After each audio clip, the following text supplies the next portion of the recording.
नमो नारायण। जय गौ माता, वंदे मातरम, माँ भारती को प्रणाम। और पुनः आपके सामने हूँ एक अच्छे सब्जेक्ट के साथ कि सिंह राशि वालों के लिए अप्रैल 2021 कैसा रहेगा। ज्योतिष के आईने में अप्रैल का महीना सिंह राशि वालों के लिए क्या संकेत दे रहा है, ये विषय लेकर आऊँ और राशिफल की चर्चा करूँ उससे पहले सिंह राशि के बारे में जो मेरा अनुभव है वो मैं आपके सामने रखता हूँ। मित्रों, मेरा एक निवेदन रहा है कि मैं अपने विचार आपके सामने रखता हूँ, लादता नहीं हूँ।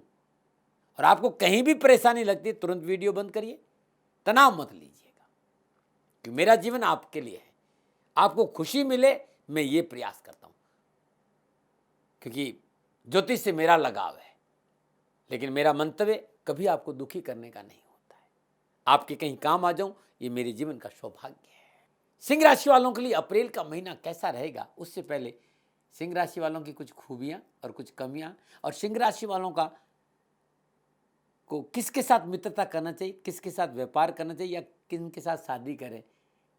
तो 12 राशियों से सिंह राशि का किसके साथ कैसा संबंध है, इस विषय पर भी चर्चा करूंगा।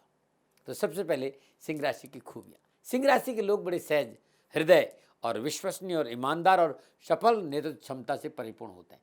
हृदय बड़ा इनका साफ सुथरा होता है, विश्वसनीय होते हैं, ईमानदार होते हैं, सफल नेतृत्व, लीडरशिप इनमें बहुत अच्छा। आप एक असूलवादी व्यक्ति हैं। जीवन जीने के आपके अपने तरीके और अपने नियम हैं।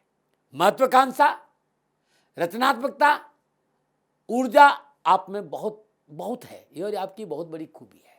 जैसे जंगल में पशुओं के झुंड में सिंह अलग से नजर आता है, ठीक इसी तरह समाज में आपकी उपस्थिति लोगों में अलग नजर आती है। आपका भाव, आपका व्यक्तित्व, आपका आत्मविश्वास आपको एक अलग रूप प्रदान करता है, और आप इन गुणों के कारण आप समाज में बहुत यश पाते हैं। आपके अंदर एक राजसी गुण विद्यमान, फिर चाहे वो पारिवारिक क्षेत्र हो चाहे सामाजिक क्षेत्र हो, आपके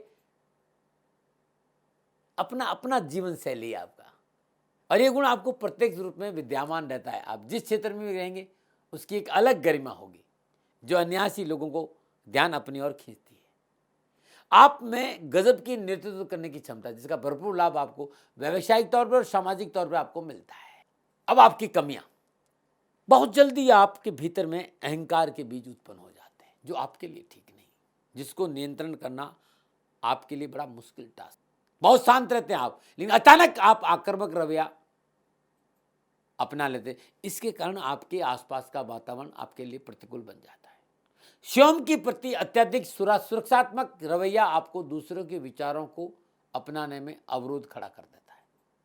और कॉन्फिडेंस होना आपके लिए कोई नई बात नहीं, लेकिन इसके परिणाम आपके लिए अच्छे नहीं होते हैं। परिणाम हमेशा नुकसानदायी देते हैं, इस बात का भी ध्यान रखें। दूसरों पर खुद भी आप मेहनत करते हैं, लेकिन दूसरों पर भी आप काम का दबाव हमेशा बनाते हैं, और ये कारण है कि आपके और आपके सहकर्मियों के बीच में असंतोष हमेशा बना रहता है। ये कुछ चीज़ें हैं जो मैंने देखी, आपके सामने रखी, मानो न मानो आपकी मर्जी। अब मैं 12 राशियों से आपका कैसा संबंध रहेगा वो बता रहा हूं। मेष राशि और सिंह राशि का मेल काफी सफलतापूर्वक हो सकता है, बशर्ते कि दोनों आपस में एक दूसरे पर हावी नहीं हो। वृषभ राशि और सिंह राशि का मेल शुरू में भले ही आकर्षक लगे, परंतु यह संबंध ज्यादा देर तक निभ नहीं सकता, ऐसा मुझे लगता है। मिथुन और सिंह के जातक आपस में संबंध निभा सकते हैं यदि दोनों जातक एक दूसरे के निर्णयों में दखलंदाजी नहीं करें। कर्क राशि के जातक अपने स्वाभिमान को कम कर दे तो सिंह राशि के साथ उनकी जोड़ी शानदार साबित हो सकती है। दोनों राशियों के स्वामियों का पारस्परिक मित्रता इस बंधन को सुदृढ़ कर सकता है। तो कर्क और सिंह के लिए बड़ा अच्छा रहेगा। सिंह राशि के साथ सिंह राशि का मेल तूफानी सिद्ध हो सकता, अच्छे परिणाम भी मिल सकते हैं, बुरे परिणाम भी मिल सकते हैं। सिंह और कन्या में बहुत अच्छा संबंध रहता है, क्योंकि यदि सिंह राशि वाले लोग शासनात्मक होते हैं तो कन्या राशि वाले समझौतावादी होते हैं, तो आसानी से इनका संबंध चलता है, मैंने देखा। सिंह और कन्या का मेल बड़ा अच्छा रहा है। सिंह और तुला, इनका भी संबंध बहुत अच्छा रहता है, क्योंकि जीवन जीने की समान प्रवृत्ति होती, तो इनके भी संबंध आपस में बड़े अच्छे रहेंगे। सिंह और वृश्चिक राशि के लोग दृढ़ इच्छा शक्ति वाले होते हैं। यदि दोनों जातक यदि थोड़ी सी समझदारी से काम ले, शायद ऐसा कोई काम नहीं जो ये दोनों मिलकर नहीं कर सकते। धनु राशि के साथ भी सिंह राशि का संबंध अच्छा रहता है, परंतु मकर, कुंभ और मीन राशि की जातक जातिकाओं को विवाह संबंध सिंह राशि के साथ बनाने में बड़ी तकलीफ आएगी, क्योंकि इन राशियों के मध्य समझौता होना बड़ा मुश्किल होता है। जितना आरंभ में आकर्षण होगा उतना ही प्रबल विकर्षण होगा, इस बात का ध्यान रखना चाहिए। नमो नारायण। अब सिंह राशि वालों के लिए अप्रैल 2021 कैसा रहेगा, इस विषय पर आऊं उससे पहले नक्षत्र गणना। सिंह राशि का राशि अधिपति सूर्य माह के आरंभ में मीन राशि उच्च के शुक्र के साथ 12वें भाव में गोचर करेंगे। चंद्रदेव वृश्चिक राशि चतुर्थ भाव में विराजमान में 1 अप्रैल से बुधदेव मीन राशि में सूर्य के साथ अष्टम भाव में गोचर करेंगे। राहुदेव और मंगलदेव वृषभ राशि 10वें भाव से गोचर करेंगे। इसके साथ ही राहु और मंगल का युति संबंध के कारण अंगारक योग भी बन रहा है। राहुदेव और मंगलदेव वृषभ राशि के 10वें भाव से गोचर करेंगे। यह है ग्रहों का भ्रमण काल। अब ये इन ग्रहों के भ्रमण काल का व्यवसाय, नौकरी और आर्थिक स्थिति पर क्या प्रभाव पड़ेगा, इस विषय पर आ रहे हैं। क्योंकि राहु और मंगल की युति संबंध के कारण अंगारक योग बना। ये योग कर्म स्थान में बनने के कारण व्यवसाय, नौकरी, आर्थिक परिस्थिति में अनावश्यक उतार चढ़ाव का सामना सिंह राशि वालों को करना पड़ेगा। बहुत जरूरी है 13 अप्रैल तक विवादित सौदे, कानूनी मसले एवं आर्थिक पूंजी निवेश के हिसाब से विशेष सावधानी सिंह राशि वालों को रखनी पड़ेगी। व्यवसाय, नौकरी के क्षेत्र में समझौतावादी नीति उचित रहेगी। अनावश्यक वाद विवाद, तर्क और आर्थिक क्षेत्र में नुकसान दे सकता है, इस बात का ध्यान रखना होगा। बहुत जरूरी है व्यवसाय और नौकरी में संयम और धैर्य से काम करिए और गोपनीयता भंग नहीं करें। 14 अप्रैल को मंगल मिथुन राशि 11वें भाव में गोचर करेगा। कैरियर, कारोबार, नौकरी, धन संबंधी मसलों में अनुकूलता आएगी। पिछली परेशानी से छुटकारा मिलेगा। कारोबार में लाभ प्राप्त होगा। कारोबार में किए गए प्रयास सार्थक होंगे। व्यवसाय वृद्धि का शुभ अवसर प्राप्त होगा। इस समय रुके हुए काम बनेंगे। उत्साह और उमंग में वृद्धि होगी। व्यापार में उन्नति के अवसर प्राप्त होंगे और नवीन योजनाओं का लाभ मिलेगा। नए जमीन जायदाद के सौदे और भूमि, भवन, वाहन, कृषि और शिक्षा के क्षेत्र में लाभ मिलेगा। 14 अप्रैल से सूर्य उच्च राशि मेष में 9वें भाव में भाग्य स्थान से गोचर करेगा। भाग्य आपके पक्ष में करवट लेगा। यदि आप बेरोजगार हैं तो रोजगार के साधन उपलब्ध होंगे। आर्थिक तंगी में कमी आएगी। और यदि आप नौकरी में हैं तो विशेष रूप से सरकारी नौकरी में है तो कोई मनोनुकूल स्थान परिवर्तन या कोई लाभदायक जिम्मेदारी आपको मिल सकती है। परंतु सूर्य, शुक्र और बुध अष्टम भाव में गोचर करने की वजह से 14 अप्रैल तक व्यापार विस्तार के लिए, पूंजी निवेश के लिए, कानूनी दांपत्य को देखना बहुत जरूरी है। विशेषज्ञों की सलाह लेनी बहुत जरूरी है। 14 अप्रैल तक सूर्यदेव अष्टम स्थान में बुध के नक्षत्र में है और बुध धनेश और लाभेश होकर सूर्य के साथ अष्टम भाव में गोचर कर रहा है। 15 अप्रैल तक अकस्मात धन प्राप्ति के प्रबल योग है। सालों से फंसा हुआ धन भी मिल सकता है। साथ ही अनावश्यक मोटा खर्चा भी खड़ा नजर आ रहा है, यानी धन आएगा तो खर्च भी हो सकता है। 10 अप्रैल को शुक्र भाग्य स्थान में मेष राशि में गोचर करेगा। 16 अप्रैल को बुध मेष राशि में प्रवेश करेगा। तो 9वें भाव में उच्च का सूर्य, शुक्र और बुध का गोचर आर्थिक लाभ का पूर्ण संकेत दे रहे। ये अलग बात है कि अप्रैल माह का प्रारंभिक दौर आर्थिक पक्ष कुछ सुस्त रहेगा, परंतु धीरे धीरे आप लाभ की ओर अग्रसर होंगे। आपको सफलता मिलेगी, महत्वपूर्ण कार्य बनेंगे। इस महीने travel and tourism, information technology, IT, import export के क्षेत्र में विशेष सफलता के योग नजर आ रहे हैं। फिर भी यदि इस महीने आप बैंक या मित्रों से लोन का विचार कर रहे हैं तो मेरी नक्षत्र गणना ये संकेत दे रही है कि लोन लेने से इस महीने आपको बचना चाहिए। नमो नारायण।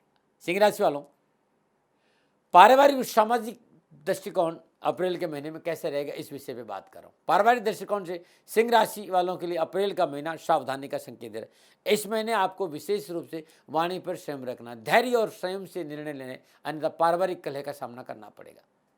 परिवार यानी दूसरे भाव का स्वामी बुध अष्टम भाव में सूर्य और शुक्र के साथ प्रतिकूल अवस्था में गोचर कर रहा है, इसलिए बहुत जरूरी है 16 अप्रैल तक सावधानी बरतें। और सावधानी नहीं बरती तो अनावश्यक पारिवारिक परेशानियों का सामना करना पड़ सकता है। घर परिवार के मसले मानसिक शांति को भंग कर सकते हैं।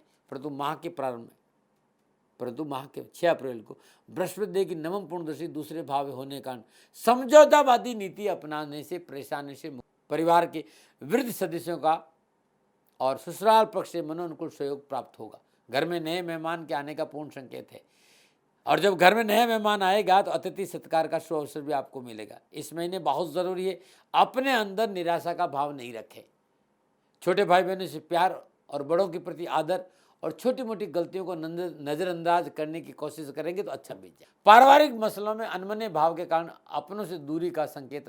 6 अप्रैल के बाद धीरे धीरे पारिवारिक परिस्थिति अनुकूल होगी। 6 अप्रैल के बाद संपूर्ण पारिवारिक परेशानी से आपको मुक्ति मिलेगी, पारिवारिक रिश्तों में प्रगाढ़ता आएगी और पारिवारिक मसले हल होंगे। 14 अप्रैल से लेकर माह के अंत तक परिवार का पूर्ण सहयोग आपको मिलेगा। दाम्पत्य सुख में वृद्धि की, अपनों के साथ आमोद प्रमोद में समय व्यतीत होगा और संतान सुख में वृद्धि होगी। संतान की कार्य सफलता से मन प्रफुल्लित और प्रसन्नचित रहेगा। नमो नारायण। अब बात करते हैं स्वास्थ्य की। सिंह राशि वालों के लिए अप्रैल 2021 स्वास्थ्य के दृष्टिकोण अनावश्यक उठापटक और परेशानियों का संकेत दे रहा है। चतुर्थ भाव का केतु का गोचर, 10वें भाव में राहु मंगल का अंगारक योग, 8वें भाव में ग्रहों की प्रतिकूल अवस्था होने के कारण स्वास्थ्य को लेकर विशेष सावधानी का संकेत नजर आए। विशेष रूप से वाहन आदि को सावधानी चलाए, चोट की प्रबल संभावना है। 13 अप्रैल तक इस विषय पर विशेष सावधानी आपको बरतनी होगी। नमो नारायण। अब बात करते हैं उपाय। तो सिंह राशि वालों, मनोनुकूल सफलता और पारिवारिक सुख शांति के लिए भगवान शिव की उपासना करिए। पंचाक्षरी मंत्र का जाप करते भगवान शिव की शिवलिंग पर बेलपत्र अर्पित करना इस महीने आपके लिए शुभ रहेगा। इस महीने अनामिका अंगुली में बिना जोड़कर तांबे का छल्ला धारण करिए, बड़ा शुभ रहेगा। और भगवान श्री कृष्ण के मंदिर में, माधव के मंदिर में श्रद्धानुसार चांदी की बांसुरी भेंट करना भी आपके लिए शुभ रहेगा। 13 अप्रैल से नवरात्रि प्रारंभ हो रहे हैं और धन संबंधी, कारोबार संबंधी, परिवार संबंधी, स्वास्थ्य संबंधी, संतान संबंधी कोई भी परेशानी है तो ये उपाय आपके जीवन की सारी परेशानियों का हल है। सिंह राशि वालों, नवरात्र के पहले दिन अपनी पूजा स्थान में श्रद्धापूर्वक मां शैलपुत्री की तस्वीर या मूर्ति स्थापित करिए। जल गंगा जल से पवित्र करिए, तत्पर पंचोपचार पूजन करिए, धूप दीप नैवेद्य पुष्प अक्षत अर्पित करिए। और ये पूजा 9 दिन आपको करनी और 9 दिन आपको अखंड ज्योत जलानी है। 1.25 किलो गेहूं लाल कपड़े में बांधकर माई के शीश चरणों में रख दे। ऐसा नियमित 9 दिन करना। हर रोज जाप के उपरांत गेहूं अपने ऊपर से 7 बार उसार कर किसी गरीब निर्धन स्वागन स्त्री को देना। लेकिन ध्यान रखना, पूजा के बाद, पूजा हमेशा शाम सूर्यास्त के बाद करनी है और पूजा के बाद गेहूं मंदिर में ही रखे रखना, देना आपको शुभ है। मंत्र मैं आपको बता देता हूं। ओम ऐं ह्रीं क्लीं चामुंडाय विचे ओम शैलपुत्री देवी नमः। ओम ऐं ह्रीं क्लीं चामुंडाय विचे ओम शैलपुत्री देवी नमः। हर रोज शाम 108 बार इस मंत्र का जाप करें और 108 गुलाब के पुष्प माई के सिर चरणों में अर्पित करें। लगातार 9 दिन आप ऐसा करते हैं तो संपूर्ण कष्टों से आपको छुटकारा मिल जाएगा और आपका जीवन खुशियों से भर जाएगा। नमो नारायण। तो सिंह राशि वालों, ये मेरे विचार थे, मानो न मानो आपकी मर्जी। नमो नारायण। राजस्थान का हर व्यक्ति जानता है कि दाती महाराज गायों से बहुत प्यार करते हैं, बेटियों से बहुत प्यार करते हैं। हजारों सैकड़ों बेटियों के लिए, जीवन के लिए मैंने अपना संपूर्ण जीवन दिया है और ये मेरा शौक था, मेरी राष्ट्र की धरोहर थी और ये करना मेरा कर्तव्य और कर्म था। मैं आपको किसी वजह से नहीं सुना रहा हूं, बस खाली बता रहा हूं कि ये मेरा जीवन का लक्ष्य रहा है। मनुष्य हूं और मानव होने के नाते मेरा कर्तव्य है कि मैं अपनी राष्ट्र की सेवा करूं। मैं इस राष्ट्र का नागरिक हूं। 30 सालों से मैं बेटी बचाओ और गौ सेवा में अपना जीवन इस राष्ट्र के साथ लगाया है। वर्तमान परिस्थितियां आर्थिक दृष्टिकोण से मेरी अनुकूल नहीं है। धन नहीं मांग रहा हूं कि मुझे आप पैसे दीजिए, नहीं, पहले भी कभी नहीं मांगा और अब भी मैं नहीं कह रहा हूं और ये मेरा अहंकार नहीं है, क्योंकि धन को लेकर मैं राष्ट्र के सामने कभी नहीं आया था। हमेशा मैंने एक आख साहब सेवा करी, आप, मैं भी सेवा करता हूं, आप भी सेवा करें। धन नहीं चाहिए, लेकिन वर्तमान में जो आर्थिक परिस्थिति हैं वो मेरे को ये कहने के लिए मजबूर कर रही है कि सन्निधान गौशाला की गायें दुखी नहीं रहे, इसके लिए मुझे आपका सहयोग चाहिए। और सहयोग के लिए मैं स्वयं आपके साथ खड़ा हूं, आपकी समस्याओं के समाधान के लिए। भाई, आप अपनी जन्म कुंडली का अवलोकन कराना चाहते हैं, आप अपनी जन्म कुंडली बनाना चाहते हैं, आपको बहुत सी चीजों की जानकारी चाहिए, तो मैं आपके साथ खड़ा रहूंगा, पूरे साल खड़ा रहूंगा, जब तक जीऊंगा तब तक खड़ा रहूंगा। नंबर आ रहा है, इन नंबरों पर संपर्क करिए, आप मेरे से बात करिए, लेकिन इसकी एवज में गायों के लिए चारे की व्यवस्था कर लीजिए। और इसीलिए मैंने कहा था कि भाई थोड़ा दिन, इस समय मैं परेशानी में हूं और मेरी गायें चारों को लेकर थोड़ी सी परेशान हैं। ऐसा हृदय से आया, लोगों ने कहा कि राष्ट्र आपसे प्यार करता है दाती महाराज, एक बार निवेदन करिए। तो मैं दान नहीं मांग रहा हूं, फिर भी मैं अभी भी, मेरा ये अहंकार नहीं है साथियों, मेरा राष्ट्र सर्वोपरि है। मैं ये नहीं कह रहा हूं, मैं ये कह रहा हूं मैं परिश्रम करूंगा आपके लिए, और परिश्रम के एवज में गायों के लिए चारे की व्यवस्था करिए। शनि भगवान आपकी रक्षा करे और आपका जीवन सदा खुशियों से भरा रहेगा, ऐसा मेरा निवेदन। और वे लोग जो सक्षम है, सामर्थ्यवान है, और जिन्हें दाती महाराज के ज्योतिषीय समाधान की आवश्यकता नहीं, तो उनको मेरा प्रणाम, क्योंकि बहुत से लोगों को मैंने देखा है पिछले एक महीने में लगभग 20 से 25-50 लोग ऐसे भी हैं जिन्होंने शनिधाम गौशाला में 2100 रुपया चारा कर दिया है। मैं उन सब के प्रति अपना आभार प्रकट करता हूं, और ये सहयोग मैं जीवन भर याद रखूंगा। मित्रों, समय ऐसा है कि मेरी परिस्थिति आर्थिक दृष्टिकोण से अनुकूल संकेत नहीं दे रही है, इसलिए मैंने राष्ट्र से कहा कि शनिधाम गौशाला में परेशानी नहीं चाहिए।